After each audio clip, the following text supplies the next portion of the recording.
Welcome to your spiritual broadcast with David Goddard. This podcast is about everything occult, alchemy, Kabbalah, angelic magic, ritual, and so much more. Join David Goddard and Benjamin Phillips as we explore the world of true spiritual living, dedicated to a better world. David is a spiritual teacher and author. He teaches worldwide and is the spiritual director of the Rising Phoenix Foundation. Here's David Goddard and me, Benjamin Phillips, with your spiritual broadcast. Welcome to your spiritual broadcast from the Rising Phoenix Foundation. With me, your host, on this occasion, David Goddard. The subject for today's broadcast is the Eleusinian Mysteries. This is a term you may have come across in your reading or studies, and if you haven't yet, you certainly will if you're looking at the magical Western path. But before we go anywhere, I want to deal with that strange term, the mysteries. Whoa, it sounds very mysterious. So you hear about the Western mysteries, or the mysteries of Osiris, etc. And yet of all the ancient mysteries, the one most mentioned is the topic of this podcast, the Eleusinian Mysteries. But let's say, what are the mysteries? Mysteries here does not mean a whodunit story. It does not mean some intellectual conundrum where with clues you have to work it out like a Dan Brown book. No, mysteries in this sense means something that points towards a spiritual, divine knowledge. That's what the mysteries are, and that was what the promise of the mysteries were. But I don't want to get into that too much yet because it comes under the topic itself. And so to understand, the mysteries came about in the classical period around the Mediterranean basin, and here there were many mystery cults. The Eleusinian being the most famous, but there had been and still were concurrent the Egyptian mysteries and mysteries to various gods in Egypt. So I mentioned the mysteries of Osiris, but there were the mysteries of Isis too, and in fact all the gods had them. And there were the mysteries of Dionysos and the mysteries of Cybele from Asia Minor, etc. What distinguished the mysteries from, you could say, everyday religious practice? Well, really, the closest thing today that still survives from that way of thinking is Freemasonry. In other words, the mysteries was when somebody came into contact with somebody else who already belonged to a mystery cult. They had come to the conclusion that this person had certain knowledge, and by knowledge, I'm not just talking about secret arcane knowledge, although there is an element of that. It was also knowledge about that person was more integrated and happier, seemed to have answers to some of the problems of life, which was regarded as sacred knowledge. And in the same way, that person could then apply to be accepted into the mysteries, and if they were accepted, they would undergo initiation ceremonies, etc. So it's a big difference. It's not like people of the period worshipping and going to the temples of particular gods because they were their local gods, which is how most mainstream religion was in the period. These are particular groups of men, and in some cases men and women, and in the Eleusinian that was the case for both sexes, of men and women who chose to and underwent these life-changing mysteries, which we'll talk about in a bit later. Now, there are comments about the Eleusinian mysteries throughout the classical period, in other words, through the period of Greece and of Rome, both the Roman Republic and the Roman Empire, which comes afterwards. And we know because even some of the early church fathers had also been initiates, or at least wrote about the Eleusinian Mysteries. Clement of Alexandria is probably the most famous, as was Origen, and he too was from the Alexandrian Christian Church. And interestingly enough, until recently, we knew more about the Eleusinian Mysteries than we did about the Egyptian ones, even though the Egyptian ones were far older, and even though in all likelihood the Eleusinian Mysteries were descended from the mysteries of Isis from Egypt.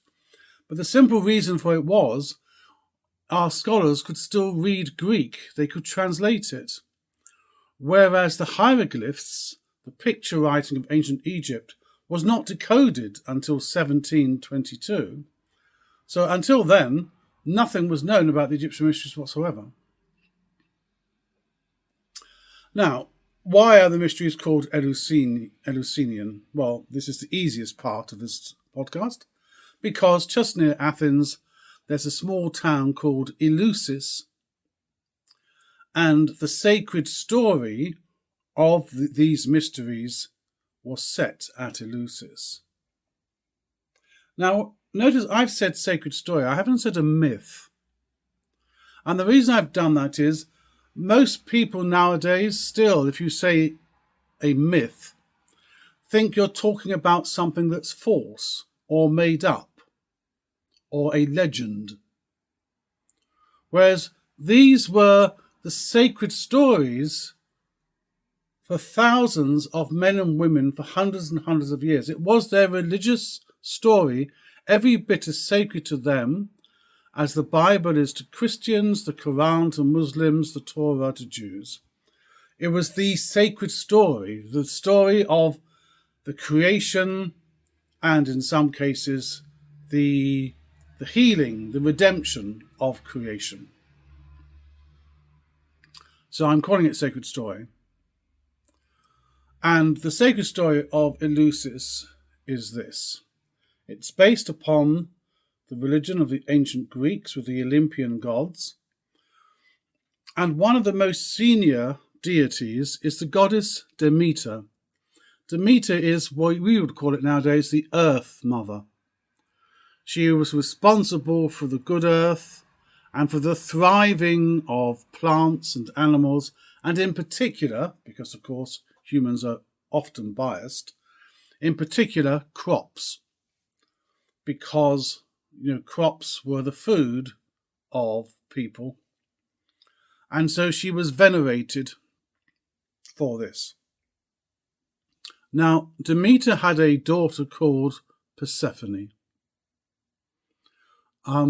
I should just say at this point, there are, of course, the Roman names, the Latin names for these, where Persephone would be Proserpina, and Demeter would be Ceres, from which our word cereal comes. Not a cereal story, a cereal crop, like oats or wheat. But we're going to use the Greek names Demeter and Persephone. And Persephone was in form like a teenage girl because she was a younger aspect of her mother. And one day she was playing with her friends on the island of Sicily on the slopes of Mount Etna, which is a large volcano still active on Sicily. And she saw a lovely flower that she hadn't seen before, and she tried to pick the flower, but the roots were too strong, so she had to tug it with both hands, which she did, whereupon the earth shook, a cavern opened, and out came 4 jet black horses drawing a mighty chariot set with metals and jewels from the earth, and the rider in the chariot was Pluto, Hades, the god of the underworld, one of the three great gods, brother in turn to both Zeus himself and to Poseidon, to Neptune of the seas. And Hades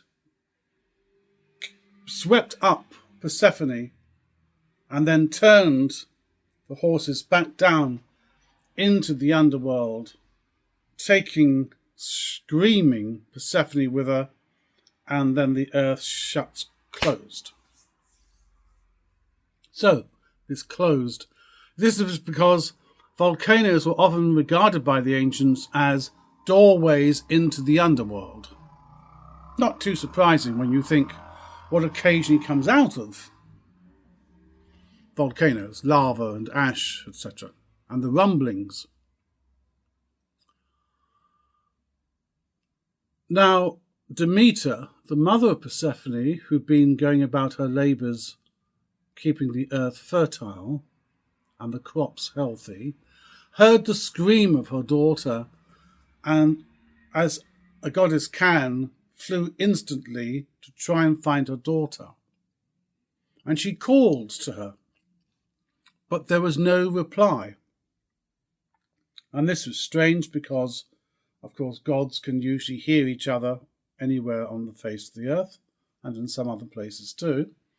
But whenever Demeter called Persephone, there was just silence, which was very worrying. So she went to Sicily, but there was no sign of Persephone.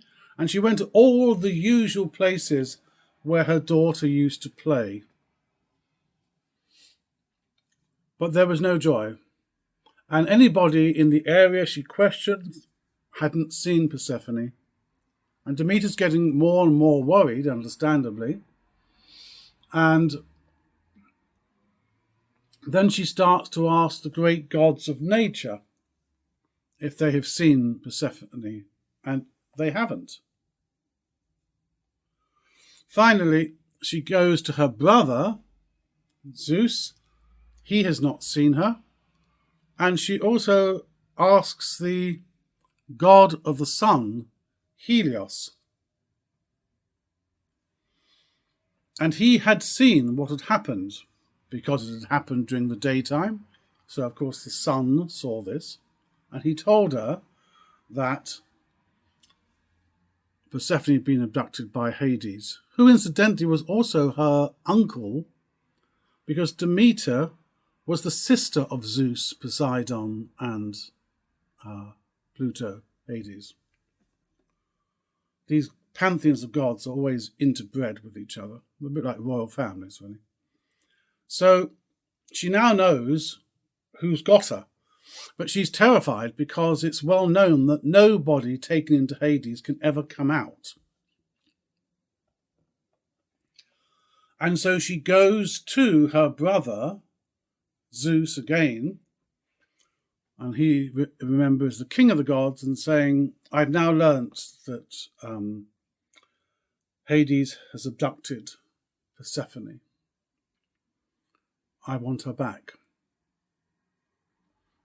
Zeus speaks to his brother, who refuses because he's become enamoured. In other words, he's fallen for Persephone.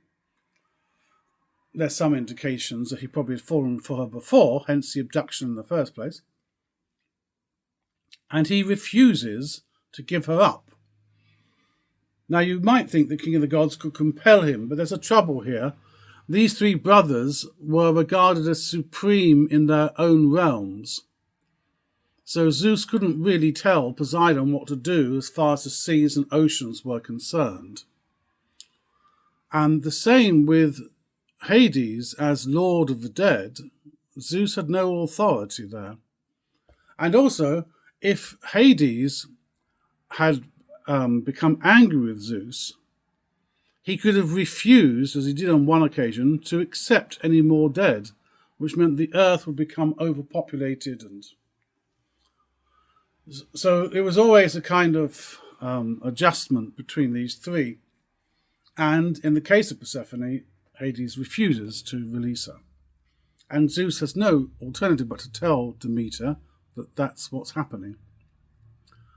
So Demeter's now completely devastated, and she grieves continuously for her daughter and neglects the earth.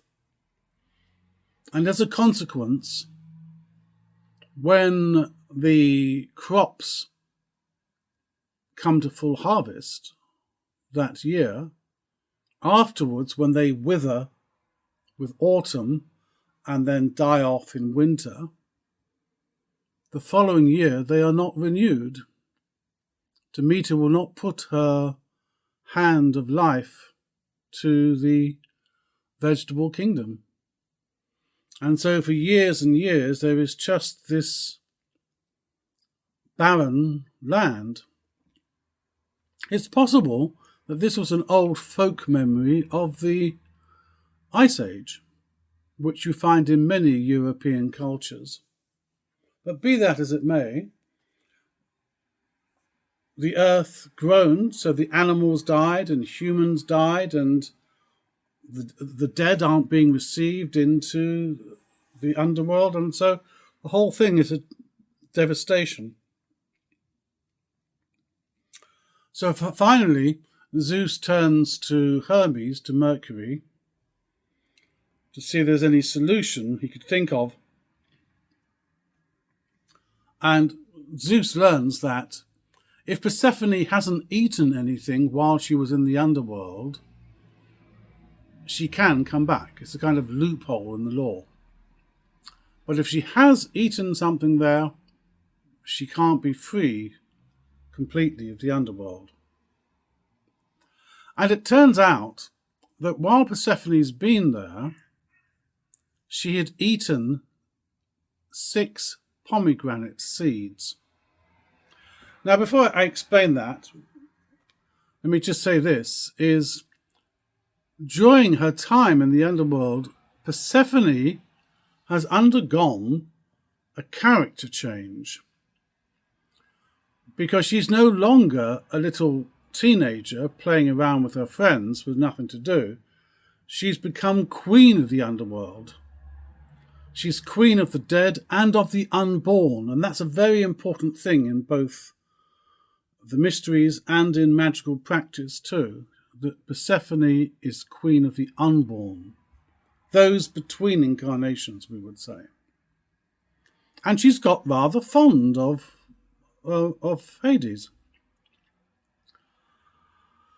But be that as it may, when Hermes, Mercury, descends into the underworld comes before the throne of Hades and Persephone to ask whether she's eaten, it is said that she's eaten 6 pomegranate seeds.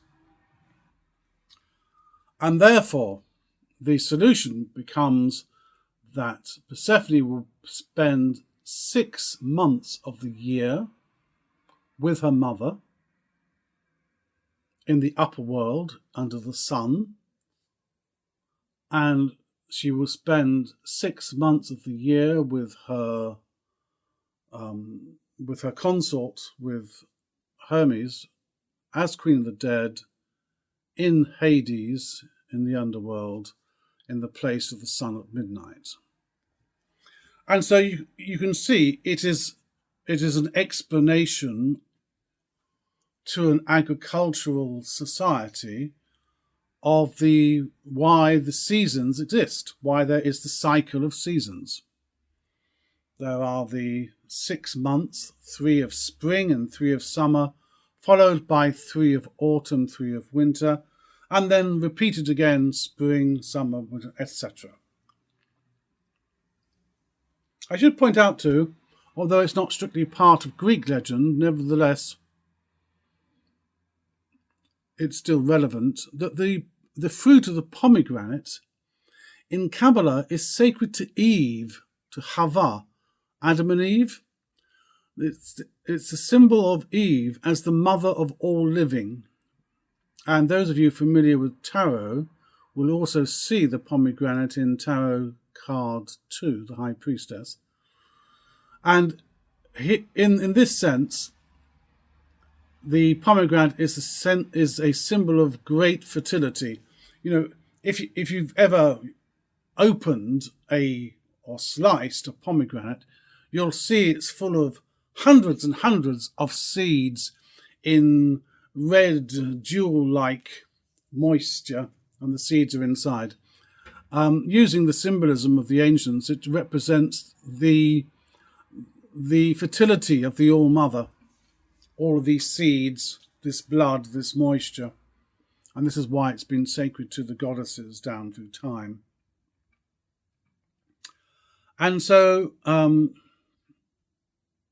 Persephone then spends 6 months in the upper world. In other words, she's a corn spirit, you could say.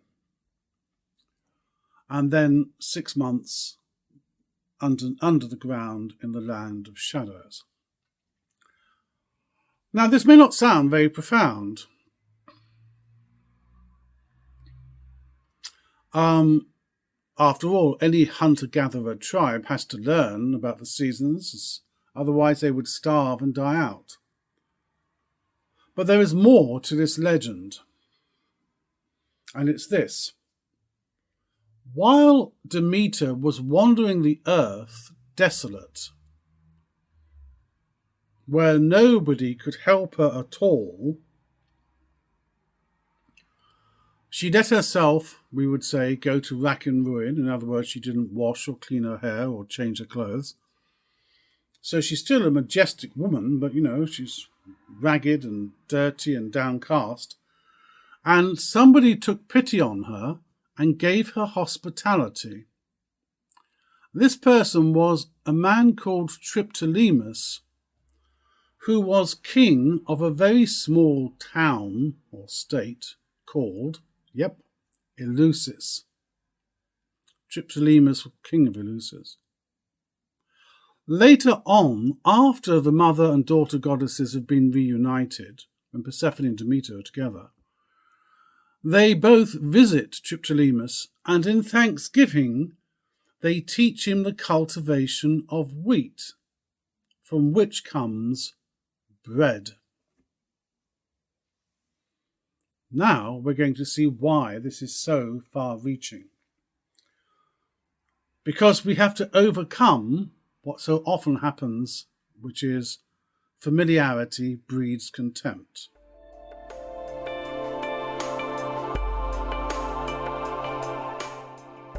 Your spiritual broadcast is sponsored by the Rising Phoenix Foundation.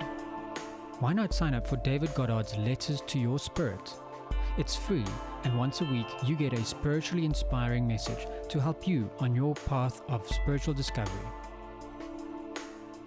Letters to Your Spirit has many giveaways, free programs, and online workshops that is only shared with Rising Phoenix Foundation community members. Go to rpxf.org and sign up today.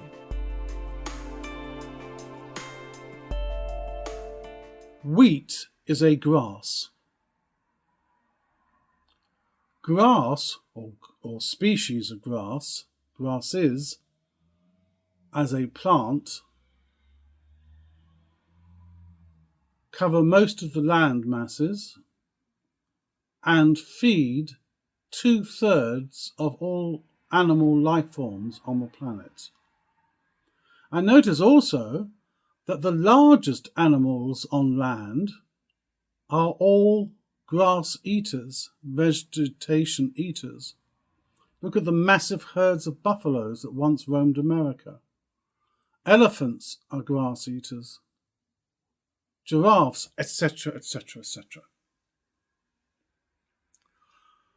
Now, wheat is just a grass. Now, look at the number of flukes, the number of accidents it would take if you didn't have insider knowledge. So here is some dried grass. So then by, I'll call it accident,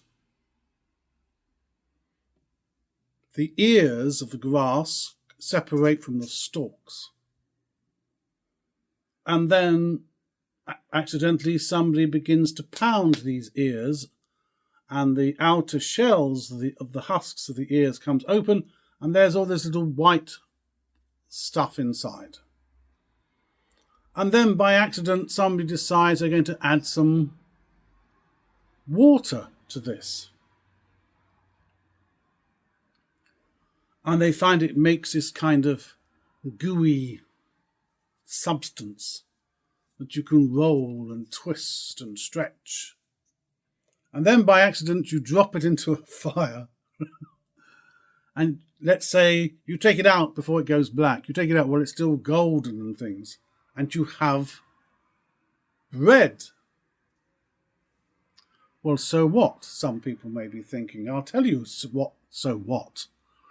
Without bread, there would never have been any big cities on the face of this earth. This is why, Roman emperors had to give the people games and bread. This is why everybody had to conquer Egypt, because of its wheat harvest was so enormous. It was known as the breadbasket of the known world. Because only wealthy people and kings and hunters and warriors could ever have the lifestyle in which they could eat meat every single day. Most people couldn't.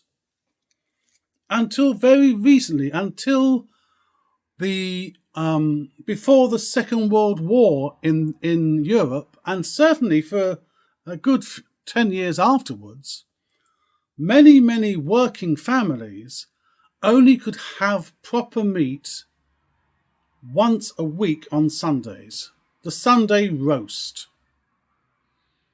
And the rest of the week, if there was any left at all, it was put into sandwiches, 2 pieces of bread. And to this day, if you're in New York or London or any other Western city you can think of, how many people go out at lunchtime to get a sandwich? The bread bulks up the food. It has some nutritional value, but not a great deal. In fact, nowadays, some people advocate that you shouldn't eat the stuff, particularly if you want to lose weight. So, cities needed bread and a supply. So, I hope you can see the vast cultural and historic impact this would have had. But how does that make it religious? What's magical, mystical about it to form a mystery cult? Well, let's remember that what is often called magical or mystical is simply concealed knowledge. There are aspects of magic that are now commonplace that 200 years ago weren't known except for a small amount of people who studied the magical art. Hypnosis is a classic example. But there was other things too. Remember, blacksmiths in the ancient tribes were regarded as wizards because they took these strange-looking rocks out of the earth and they melted them with fire and they hit them with hammers and they cooled them with water, and they made these sharp edges to make ploughs to be able to furrow the fields and to make spears and swords to guard and kill your enemies. And in the same way, this mystery of, remember what we've said. Persephone represents the spirit of the cereal that's around for 6 months and then is gone. Now, what happened, of course, is they then applied this to the human condition. Remember the words of Jesus of Nazareth, unless an ear of wheat falls to the ground and dies. They took the symbolism of the wheat to signify that the human would die, but in due season they would come back. This is why the mysteries as a whole, and the Eleusinian mysteries in particular, I say in particular because this is where the phrase comes from. It was said that the mysteries removed the fear of death. Now that is a huge claim, to remove the fear of death. And it's still the claim today amongst those involved in the practice of the Western mysteries. Notice I say practice, I don't say read about or watch TV shows about. That still it removes the fear of death. But notice the language is precise. It doesn't say it removes the fear of dying. The ways to die, some can be very, very unpleasant, as we know, and fearful. It means to remove the fear of death itself. Of death. In Western practice, it's taught that there are 7 levels of withdrawal, of which the 2 earliest ones are trance and sleep, and the 7th level is death. Actually, the teaching has been put in plain sight in your lifetime. Those of you who have read the Harry Potter books, the very first one, the Philosopher's Stone, which was for some crazy reason called the Sorcerer's Stone in the USA, but that's another podcast. At the very, very end, the stone has been taken away from the person who had it. In this case, Flamel, the French alchemist. And on the last page, I think it is, Harry turns to Dumbledore and says, "But that means that Nicholas Flamel will now die, doesn't it?" And Dumbledore says yes. And he says, "But isn't Flamel, doesn't he mind? Isn't he frightened?" And Dumbledore says, "No, Harry. Dying is like this. You're in your home, you go up the stairs, you climb into your bed, rest your head on the pillow and close your eyes." Now that is in fact what death itself is like. And anybody, even people like me, who regularly do out-of-body work,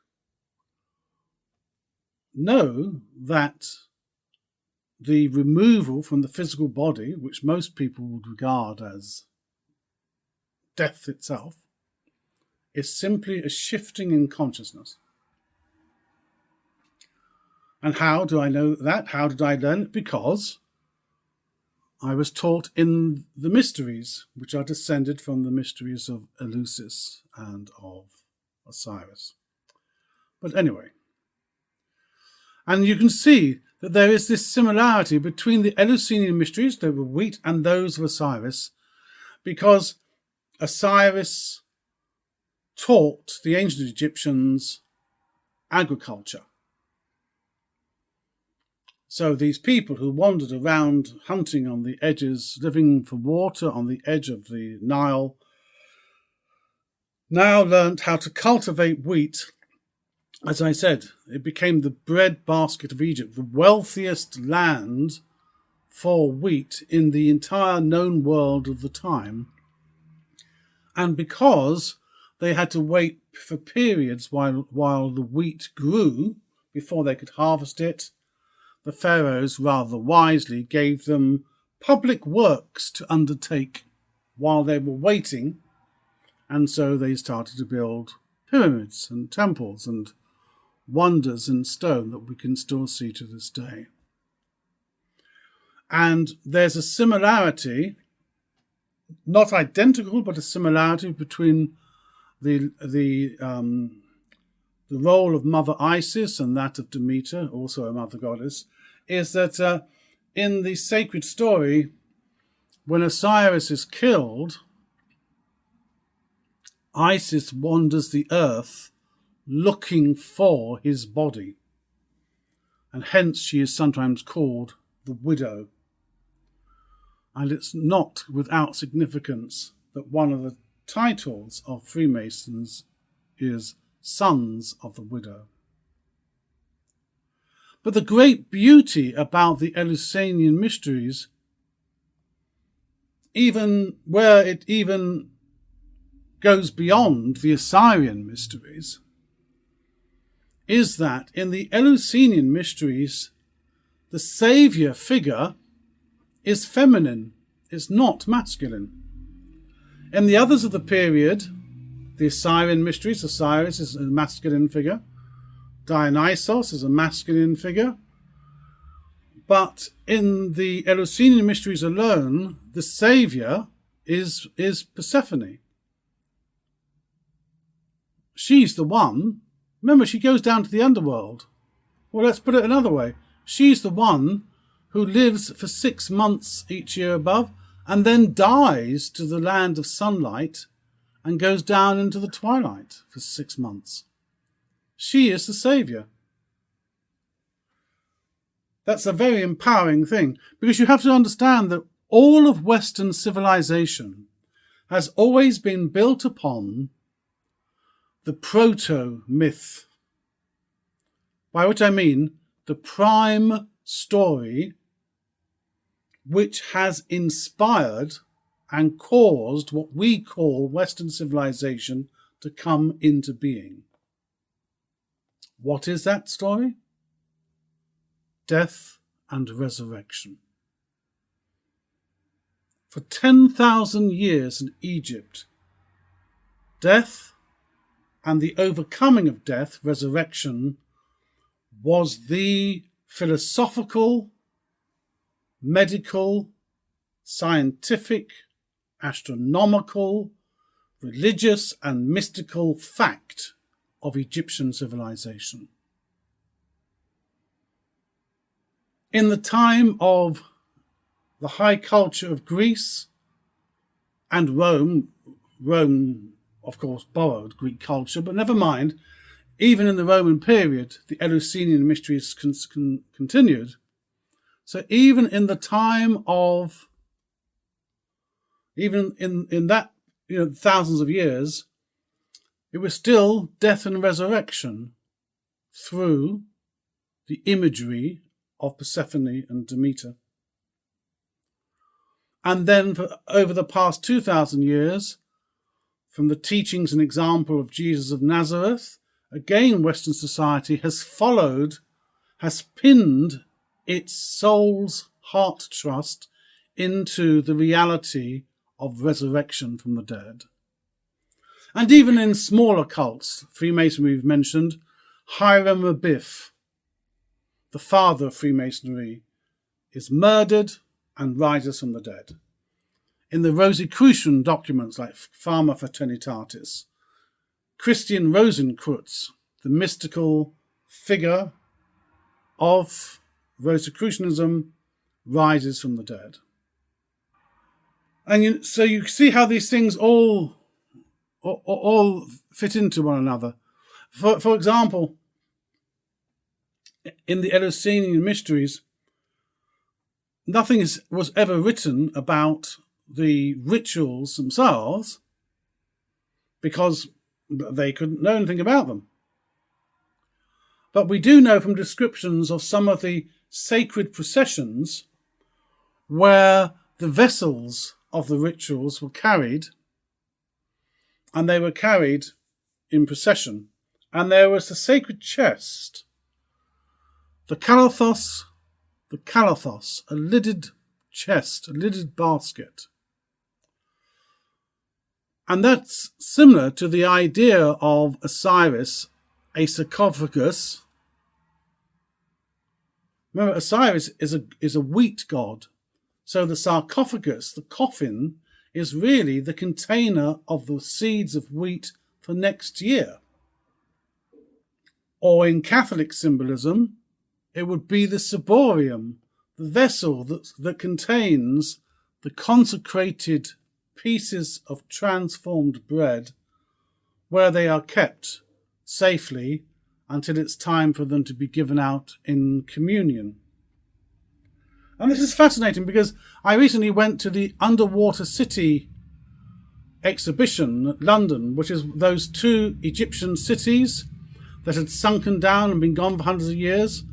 And there they actually have, for the first time, found again the great sacred vessels of Osiris, the sacred baskets, except being Egyptian, they go for stone, in which were stored the seeds from that year's harvest, specially blessed in the mysteries and kept safe in the temples till they could be given to the farmers the next year for the sowing season. And it's important to know that the Eleusinian Mysteries was probably the most highly regarded religious festival of the ancient Greek and Roman world. Oh yes, there would have been special festivals for particular cities, like the procession of Pallas Athena in Athens, etc. But the Eleusinian Mysteries were venerated by all of Greece and by all of Rome. And I can give you two very good examples of this. One, not so pleasant, is a couple of Greek playwrights, hundreds of years apart, wrote plays in which they gave away, or were considered to have given away, too much about what happened in the sacred rituals of the Eleusinian, and so they were put to death. But here is the most telling one of all. Like a lot of these things, we have to put our minds into the mindset of the times. The period is Imperial Rome, when the Republic, which at least was fairly democratic, is now gone, and it's just the cult of the man with the most power and wealth in the world, the Emperor. I don't know if you know, but the word Emperor, Imperator, actually means war leader. And the Emperor of this particular period is Nero. You know, the nutcase who they say played the violin while Rome burnt. Anyway, he's one of the baddies, one of the blood-soaked emperors. He and Caligula could have, put on a play, the two of them. Anyway, the Eleusinian Mysteries still went on. Romans would want to be, if they could, if they had, well, if that turn of mind, were initiated into the Eleusinian Mysteries. And we know this because the writings of one of them still survive. The Golden Ass by Lucius Apicius. He doesn't tell you what went on in the mysteries, but the story itself is about his journey into the mysteries. Anyway, the Emperor Nero writes to the head of the Eleusinian Mysteries, the person who had the title of Hierophant. Some of you may have heard the word. It's Greek. It means revealer of sacred things. The titles of the chief officers, you could say, who held the sacred posts of the Eleusinian Mysteries, still survive in some of the Western groups who use ritual forms, particularly those who are influenced by the Hermetic Order, the Golden Dawn. There, the officers in the lodge, to use Freemasonic speak, all had the titles from the Eleusinian Mysteries, the Hierophant, the Hiereus, etc. Anyway, Nero, Emperor of Rome, writes to the Hierophant of the Mysteries of Eleusis and asks to be initiated into the mysteries of Eleusis. The Hierophant writes back to him and refuses, giving the reason that Nero is a matricide, meaning he killed his mother. Being a matricide meant you could not be initiated into the mysteries at all. There were several things that barred entry into it. But matricide, of course, being murder of the mother, and considering it's a cult of the mother, was top of the list. But here's the point. Although everybody in Rome knew that Nero had killed his mother, you would never have said so. If you had voiced that opinion on the streets of Rome, you probably would not have seen another dawn. It was only when he was dead and gone that it became spoken about publicly.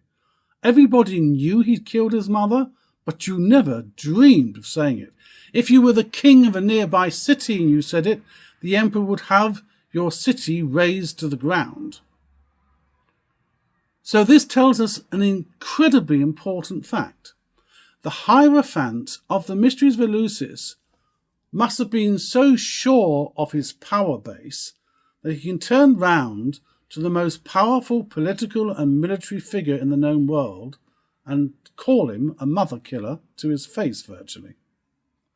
And the Hierophant could do this because every Greek and Roman city for over 1,000 years venerated and still venerated the mysteries of Eleusis.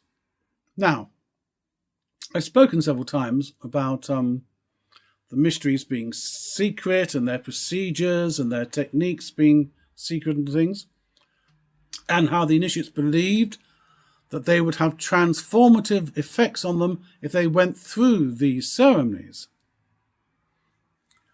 But how did that occur? After all, were they just rituals rather similar to a modern-day church service? Well, it's quite different.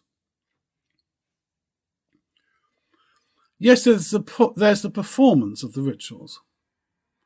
But a person who's being considered for initiation, they would be told the passions and loves of the gods, as it's called. They would be told the sacred story of the cultus they wish to belong to.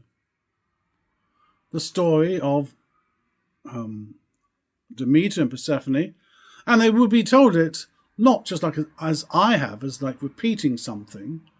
They would be doing it with feeling and with devotion and with adoration, because this was their religion. And as the person became more sensitized to it, they would then be taught visualization techniques so that they could visualize, use graced imagination to partake in the death and resurrection of Persephone, of the passion of Demeter, of the gods, of the wailing of the earth, of the going away of life, and the great joy when the green shoots come up and the immortality of the soul is revealed. This idea of taking, I'm going to use modern terms, this idea of taking scripture and being taught to visualize it simultaneously was practiced and is practiced still by the Jesuits, the spiritual exercises of St. Ignatius of Loyola. But this goes back to the ancient mysteries. And this made a big difference. Well, I won't say it did. I'll speak from what I know. It does make a big difference.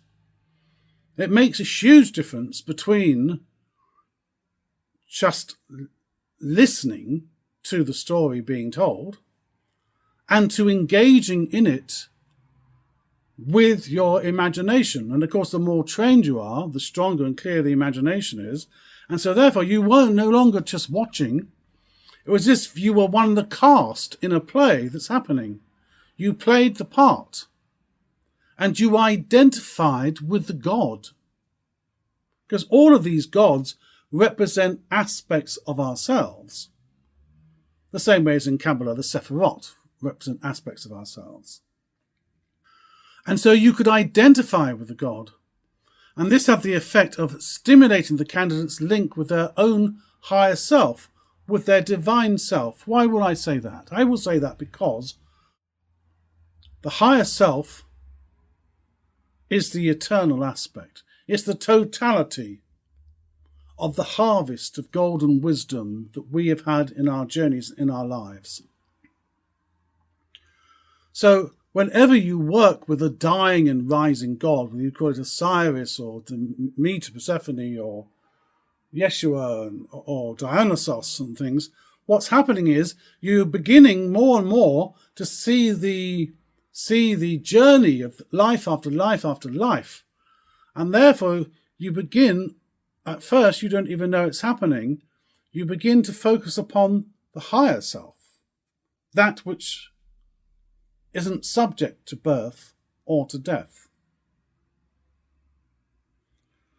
Now you may say, how can I make this claim?